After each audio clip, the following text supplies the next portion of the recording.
क्या आपने कभी सोचा है कि इस धरती पर ऐसे भी लोग हैं जो हजारों सालों से जीवित हैं? ऐसे 7 महान योद्धा, ऋषि और भक्त हैं जिन्हें मृत्यु कभी छू भी नहीं सकती।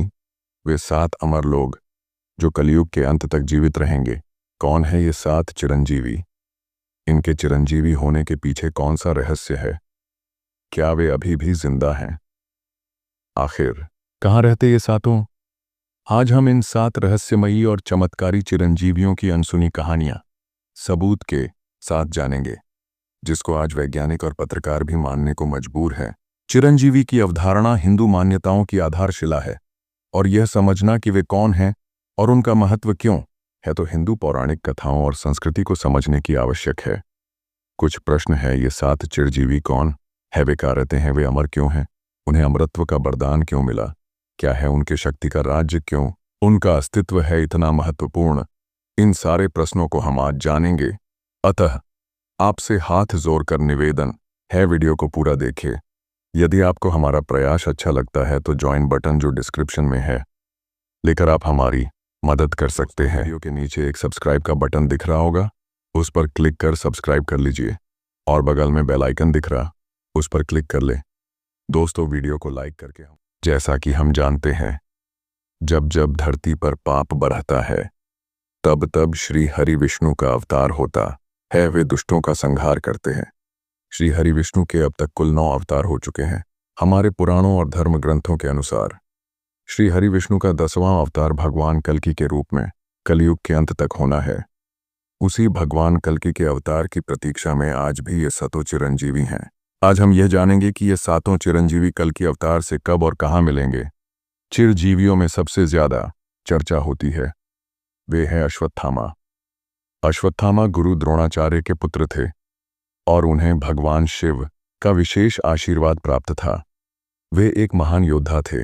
आज भी वह पृथ्वी पर विचरण कर रहे हैं।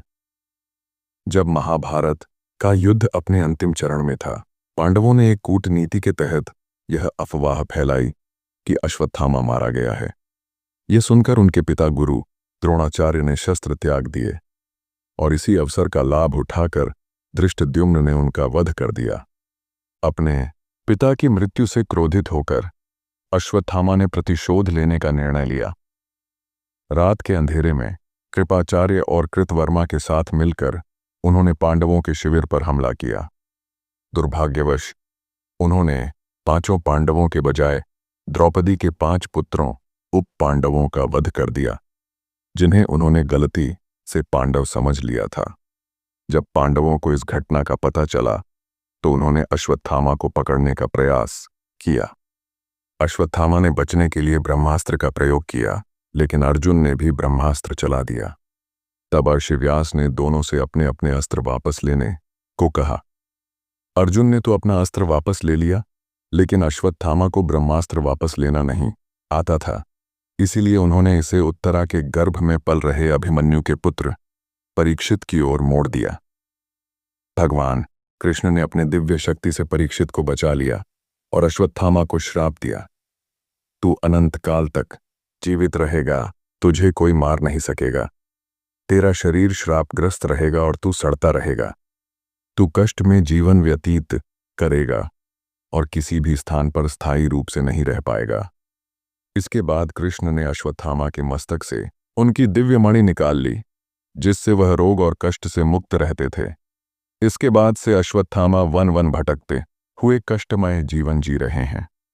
अश्वत्थामा को भारत के कई स्थानों जैसे बुरहानपुर, मध्य प्रदेश, चित्रकूट और उत्तराखंड के जंगलों में लोगों ने उन्हें देखा है। कहा जाता है कि वे एक गुफा में ध्यानस्थ रहते हैं और समय समय पर प्रकट होते हैं। मध्य प्रदेश में अश्वत्थामा से जुड़ी रहस्यमयी कहानियां हैं। बुरहानपुर जिले के पास स्थित खंडवा की एक पुरानी शिव मंदिर से जुड़ी है। कहा जाता है कि यहाँ अश्वत्थामा रोज शिवलिंग पर फूल चढ़ाने आते हैं।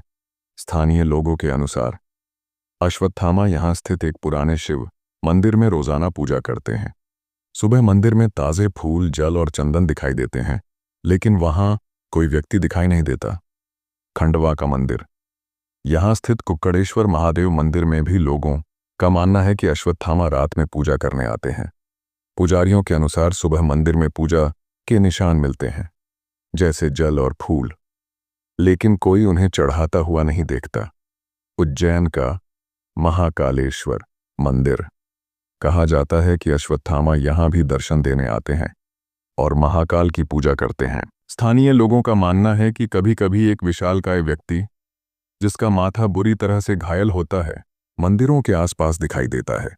वह अक्सर किसी से बात नहीं करता और अचानक गायब हो जाता है।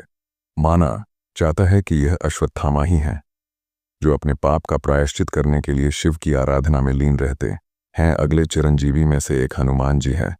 वे भगवान राम के वफादार सेवक हैं। उनकी अटूट भक्ति, अडिग साहस और बेजोड़ ताकत उन्हें एक प्रेरक व्यक्तित्व प्रदान करती है और उनकी वीरता की कहानी पौराणिक कथाओं में अनगिनत बार दोहराया और पुनर्व्याख्या की गई है। हनुमान जी भगवान शंकर के अवतार हैं। वे अकेले ही रामायण का युद्ध समाप्त कर सकते थे।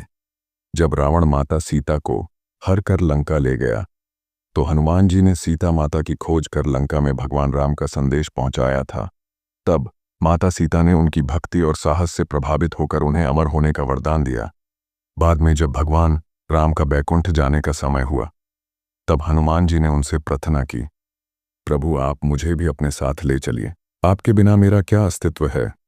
तब भगवान श्री राम ने हनुमान जी से कहा, हे हनुमान, तुम्हें यही कलयुग तक इस धरती पर रहना है। एक समय जब पाप अपने चरम पर होगा तब तुम्हें मेरे भक्तों की रक्षा करने की आवश्यकता पड़ेगी। अपने आराध्य के वचन को वे कैसे ठुकरा सकते थे। तब हनुमान जी ने कहा, प्रभु मैं आपको वचन देता हूं कि मैं कलयुग तक धरती पर ही रहूंगा। जहां भी आपका नाम लिया जाएगा मैं वहां उपस्थित रहूंगा। राम भक्तों की रक्षा करना ही मेरा परम कर्तव्य होगा। महाभारत काल में उन्होंने भीम का अभिमान भंग किया और उन्हें शिक्षा प्रदान की। अर्जुन के ध्वजा पर विद्यमान रहकर उनकी रक्षा की। हनुमान जी आज भी गंधमादन पर्वत पर तपस्या में लीन हैं। जब जब राम की महिमा गाई जाती है तब तब वे अदृश्य रूप में प्रकट होकर भक्तों की सहायता करते हैं। इस समय में भी तुलसीदास जी को हनुमान जी ने ही भगवान श्री राम और भ्राता लक्ष्मण का दर्शन कराया था। तुलसीदास जी की एक ही अभिलाषा थी, श्री राम के दर्शन करना।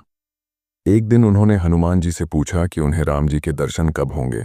तब हनुमान जी ने कहा, चित्रकूट के घाट पर कबीर और संतों का सत्संग हो रहा है, वहां प्रभु राम अपने भाई लक्ष्मण के साथ साधु वेश में आएंगे। तुलसीदास जी हनुमान जी के निर्देशानुसार चित्रकूट घाट पर पहुंचे और वहां साधु वेश में दो सुंदर पुरुषों को देखा। वे श्री राम और लक्ष्मण ही थे। राम जी ने तुलसीदास जी को दर्शन देकर उन्हें आशीर्वाद दिया। अगले चिरंजीवी कृपाचार्य हैं। कृपाचार्य महाभारत के प्रमुख लोगों में से एक थे। वे कौरव और पांडवों के गुरु थे और शस्त्र विद्या में निपुण थे। उनकी कथा आर्ष, तपस्या और गुरु भक्ति का एक अनुपम उदाहरण है। कृपाचार्य का जन्म एक दिव्य संयोग का परिणाम था। उनके पिता महर्षि शरद्वान थे जो महान धनुर्धर और तपस्वी थे। वे ब्रह्मचर्य का पालन करते हुए तपस्या कर रहे थे। देवताओं ने उनकी तपस्या को भंग करने के लिए एक अप्सरा जनपदी को उनके पास भेजा। उसकी सुंदरता को देखकर शरद्वान का तप भंग हो गया और उनके धनुष से दो बाण गिरे जो एक बालक और एक बालिका में बदल गए। राजा शांतनु, भीष्म पितामह के पिता ने उन शिशुओं को देखा और उन्हें अपने राजमहल ले गए। उन्होंने बालक का नाम कृप और बालिका का नाम कृपि रखा। कृपि का विवाह बाद में आचार्य द्रोण के साथ हुआ, जिससे अश्वत्थामा का जन्म हुआ। कृपाचार्य बचपन से ही अत्यंत बुद्धिमान और शस्त्र विद्या में निपुण थे। बड़े होकर वे हस्तिनापुर में राजगुरु बने और कौरव तथा पांडवों को अस्त्र शस्त्र का ज्ञान प्रदान किया। महाभारत के युद्ध में कुलगुरु होने के कारण कृपाचार्य ने कौरवों का साथ दिया। कौरवों के पक्ष में होने के बाद भी उन्होंने हमेशा धर्म का पालन किया, जिससे प्रभावित होकर भगवान श्री कृष्ण ने उन्हें अमृतत्व का वरदान दिया। कुरुक्षेत्र युद्ध के उपरांत कृपाचार्य कुछ गिने चुने बचे हुए योद्धाओं में से थे। चिरंजीवी होने के कारण वे आज भी इस धरती पर मौजूद हैं। ऐसा माना जाता है कि वे कलयुग के अंत तक जीवित रहेंगे। पुराणों और लोक कथाओं में यह उल्लेख है कि कृपाचार्य हिमालय क्षेत्र में तपस्या कर रहे हैं और धर्म की रक्षा में संलग्न हैं। कुछ मान्यताओं में कहा गया है कि वे आर्षि मुनियों के साथ दिव्य लोक आर्षिलोक में निवास करते हैं। दक्षिण भारत में मान्यता है कि वे त्र्यंबकेश्वर नासिक महाराष्ट्र में तपस्या कर रहे हैं। त्र्यंबकेश्वर में एक मंदिर भी है जहां कृपाचार्य की उपस्थिति का विश्वास किया जाता है। कुछ कथाओं के अनुसार वे बद्रीनाथ क्षेत्र में रहकर तपस्या कर रहे हैं। कृपाचार्य को कलयुग के अंत में धर्म की रक्षा के लिए उपस्थित रहने का वरदान प्राप्त है। मान्यता है कि वे कल के अवतार के समय धर्म का प्रचार और अधर्म का नाश करने में सहायता करेंगे। अगले चिरंजीवी है भगवान परशुराम। भगवान परशुराम विष्णु जी के छठे अवतार हैं। वे अमर और चिरंजीवी हैं जो धर्म रक्षा के लिए युग युग में प्रकट होते हैं। परशुराम का अवतार अधर्म का नाश करने और पापियों का अत्याचार को समाप्त करने के लिए हुआ था। भगवान परशुराम का जन्म भृगुवंशी आर्षि जमदग्नि और उनकी पत्नी रेणुका के घर हुआ था। उनका जन्म स्थान महू मध्य प्रदेश माना जाता है। परशुराम का मूल नाम राम था, लेकिन भगवान शिव से प्राप्त दिव्य परशु फरसा के कारण वे परशुराम कहलाए। वे अत्यंत तेजस्वी, पराक्रमी और शस्त्र विद्या में निपुण थे। उन्होंने भगवान शिव की कठोर तपस्या करके उनसे दिव्य अस्त्र शस्त्र और अमरत्व का वरदान प्राप्त किया। परशुराम के पिता अर्षि जमदग्नि को एक बार एक क्षत्रिय राजा कार्तवीर्य अर्जुन ने अपनी शक्ति के घमंड में आकर मार दिया और उनकी कामधेनु गाय को बलपूर्वक ले गया। पिता की हत्या से क्रोधित होकर परशुराम ने प्रतिशोध लिया और कार्तवीर्य अर्जुन को मार डाला।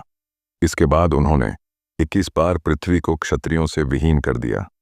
रामायण में भगवान परशुराम और भगवान श्री राम का एक महत्वपूर्ण प्रसंग है। जब श्री राम ने जनकपुर में शिवधनुष तोड़ा, तब परशुराम अत्यंत क्रोधित होकर वहां आए। उन्होंने श्री राम को चुनौती दी, लेकिन जब उन्हें ज्ञात हुआ कि श्री राम स्वयं विष्णु के अवतार हैं, तो वे शांत हो गए और उन्हें आशीर्वाद दिया। महाभारत काल में भी भगवान परशुराम ने भीष्म पितामह और कर्ण को शस्त्र विद्या सिखाई थी।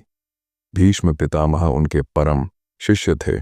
परशुराम चिरंजीवी हैं और माना जाता है कि वे आज भी जीवित हैं। हिमालय या महेंद्रगिरी पर्वत ओडिशा में तपस्या कर रहे हैं। कलयुग के अंत में जब भगवान विष्णु का कल की अवतार होगा, तब परशुराम उन्हें शस्त्र विद्या सिखाएंगे।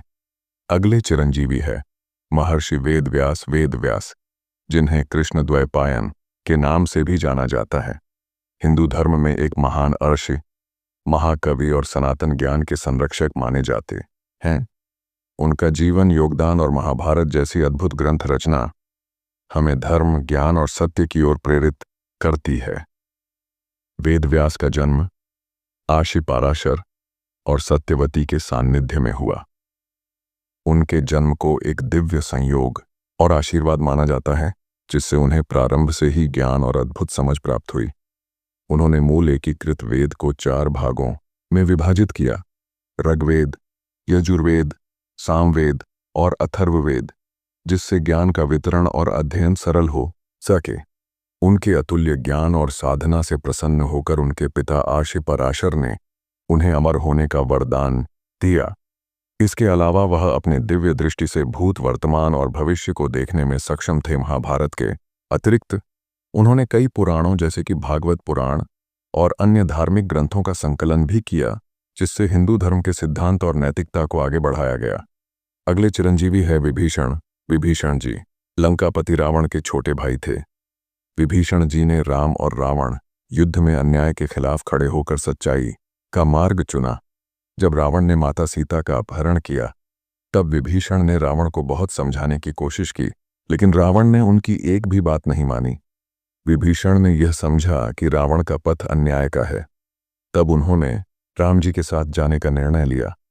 उनकी भक्ति और सत्य के प्रति निष्ठा ने भगवान राम का विश्वास जीत लिया। विभीषण द्वारा दी गई महत्वपूर्ण जानकारी ने श्री राम को युद्ध में जीत हासिल करने में मदद की। जब युद्ध खत्म हुआ और राम जी ने रावण का वध किया, तब भगवान श्री राम ने विभीषण की निष्ठा और भक्ति को देखकर उन्हें लंका राजा बनाया। इसके साथ ही राम जी ने विभीषण को अमर होने वरदान दिया, जिससे वे चिरंजीवी बने। अगले चिरंजीवी है राजा बलि। राजा बलि असुरों के प्रतापी राजा थे। वे प्रहलाद के पौत्र और विरोचन के पुत्र थे। राजा बलि अपनी दानशीलता, भक्ति और युद्ध कौशल के लिए प्रसिद्ध थे। उन्होंने देवताओं को पराजित कर स्वर्गलोक पर अधिकार कर लिया था, जिससे देवता चिंतित हो उठे। देवताओं ने भगवान विष्णु से सहायता की प्रार्थना की। भगवान विष्णु ने वामन अवतार धारण किया और एक ब्राह्मण बालक के रूप में राजा बलि के यज्ञ स्थल पर पहुंचे। वामन ने राजा बलि से 3 पग भूमि दान में मांगी। बलि ने उनकी विनम्रता देखकर दान देने का संकल्प लिया। हालांकि उनके गुरु शुक्राचार्य ने उन्हें सावधान किया कि यह बालक वास्तव में विष्णु हैं और उन्हें छलने आए हैं। इसके बावजूद राजा बलि ने अपना वचन निभाया और दान देने के लिए तैयार हुए। जैसे ही बलि ने दान का संकल्प लिया, वामन ने अपना विराट रूप धारण किया। उन्होंने पहले पग में संपूर्ण पृथ्वी, दूसरे पग में स्वर्गलोक को नाप लिया।